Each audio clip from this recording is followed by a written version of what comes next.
There we go. Lapsus. Lapsus hunters target Zendesk with typo squatting. We just talked about this. Right. And people don't know Zendesk is pretty much a ticketing company. Very popular. Yeah, a lot of people use it. I mean, especially even when it Easy to comes to use. malicious actors use Zendesk. Yeah. Make you think it's believable or whatever. Them and I think, what is it, Soho? I think them two are like cheap ticketing services. But a group of highly skilled threat actors known as scattered lapsus hunters, infamous for past attacks on major companies like Salesforce, has set its sights on Zendesk. Security researchers discovered over 40 typo squatted domains, Zendesk.com, well, Zendesk, yeah, there we go, Zendesk, there we go, .com, registered by a group. Their objective to trick customers, staff through social engineering and phishing, often bypassing MFA to gain access to the Zendesk corporate instance. A successful breach of a customer support platform like this is a major supply chain threat because tickets contain a gold mine of sensitive data, including customer PII and internal API keys. Yes, it does. It sure do. The attack shift focus from big internal systems to essential third-party customer support platforms like Zendesk, which holds huge amounts of customer data. The threat actors are using dozens of slightly misspelled domain names to trick help desk staff who are constantly handling links and tickets. The security advice here is simple. Train your help desk and IT support to be your first line of defense, as this attack relies entirely on social engineering and MFA fatigue.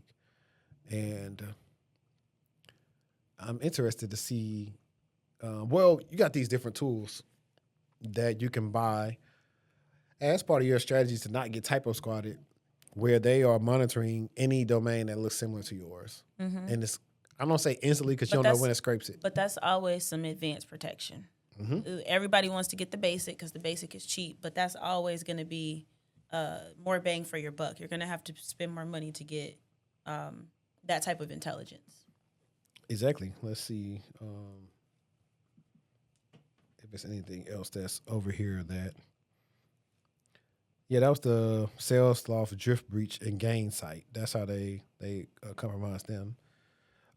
So I'm going to pick up some stuff that's talking about here because social engineering defenses is all with the people. Remember, didn't you send me the person just clicking through the yes, the through thing? that training, yes. Yeah. And it was, yes, literally.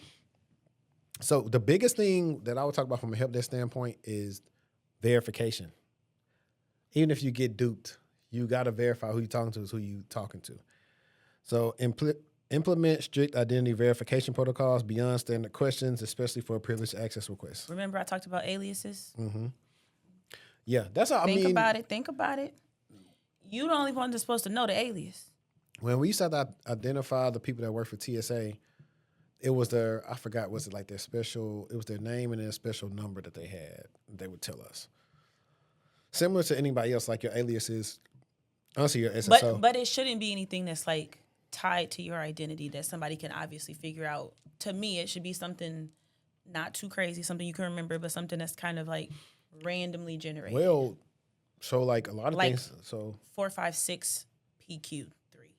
So another thing is like we have a service with a vendor, and they send us emails say, hey, this person works for you guys and reached out to us for information on blah, blah, blah, but we don't have them down as an authorized person. Are they authorized, or do we need to escalate this? Mm-hmm. We had to do some digging. The person was authorized, just not added to the list yet. Mm-hmm. But that's what you should always be asking. Hey, anytime somebody call in with some type of thing, even if you get duped, give me a second. Let me place you on hold. One second, please.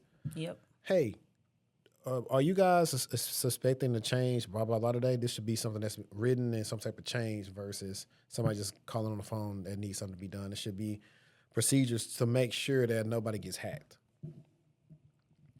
It tells them to conduct regular vishing and phishing simulations targeting both general employees and help desk personnel. I agree. And so now it's talking about how they should harden the SaaS platform security, restrict powerful permissions like API, enabled and manage connected apps to trusted administrators only, which I agree. Implement IP allow listing for user profiles and connected apps. That's easy to do. Mm-hmm. Deploy automated monitoring to detect anomalous downloads or suspicious API activity. Yep. And no forced phishing resistant MFA, using hardware security keys and regulatory audit connected apps, and revoke unused or suspicious OAuth tokens immediately. And yeah, the same thing we said, monitor for impersonating domains. So all in all, it's kind of standard run of the mill stuff, but they work. How they typically do it is it's like it's not super. That's what I'm looking for. Specific. It's like since they said they had like 40 domains, they're just hoping to catch what they can catch. 40 ain't too bad. I mean, they could have a lot, like with the NTTA, all of them domains. It was Some of the toll stuff. Yes, it was thousands. Yeah.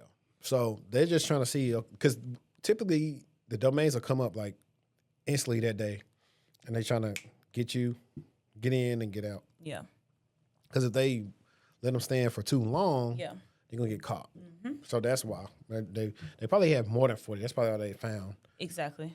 Yeah. Because that, like I said, that's a